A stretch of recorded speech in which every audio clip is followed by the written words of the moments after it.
The Bible on several occasions will bring up terms like the end times or the last days.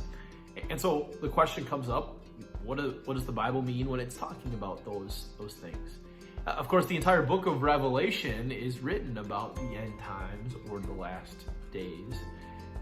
And so in order to get an idea of what that might be like or what that's going to look like, let's look at some of Jesus' words from Matthew 24. As Jesus was sitting on the Mount of Olives, the disciples came to him privately. "Tell us," they said, "when will this happen, and what will be the sign of the coming of the end of the age?"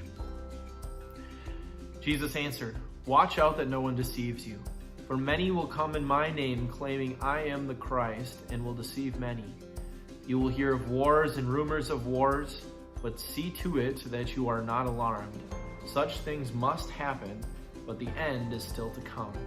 Nation will rise against nation and kingdom against kingdom. There will be famines and earthquakes in various places. All these are the beginning of birth pains. Then you will be handed over to be persecuted and put to death, and you will be hated by all nations because of me. At that time, many will turn away from the faith and will betray and hate each other, and many false prophets will appear and deceive many people. Because of the increase of wickedness, the love of most will grow cold. But he who stands firm to the end will be saved.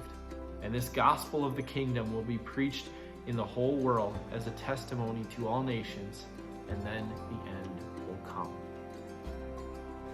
So, taking these words in mind, listening to these signs of the end, signs of the last days, people have taken these things from like Matthew 24 and other parts of the Bible, and then specifically the book of Revelation, with the hope of determining when God will bring this world to an end. When is this end going to come? When can we look for these signs that are going to tip us off to when the end is coming? Notably, there have been many predictions. If you Google that, there's 100 or so or more predictions of the end of the world. The most recent one perhaps has been in 2012, when the ancient Mayan calendar had come to an end on December 21st, 2012, and everybody thought that the world was going to end then. And of course, we're still here, and it didn't end. There's been many more predictions like this where people have tried to use the numbers in the Bible to somehow calculate when the end is going to come. But the truth is, we currently live in the end times. We currently live in the last days. We don't have to wait for a time when there will be wars and rumors of wars, earthquakes and famines, nations rising against nations, false teaching, people growing cold in their faith. We don't have to wait for those times because we experience those times now. The end times, the last days, really take place starting at Jesus' ascension and going until Jesus comes back again, whenever that might be. That whole time is the end times, the last days.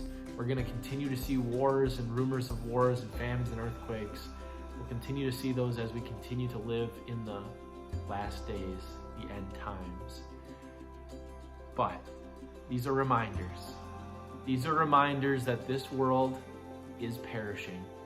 It's not going to last forever, but it allows us to wait for a heaven that will never perish. But we don't know when the end is going to come. No one knows except for the Father. That's what Jesus said. He said that it'll come like a thief in the night. That nobody knows the day or the hour.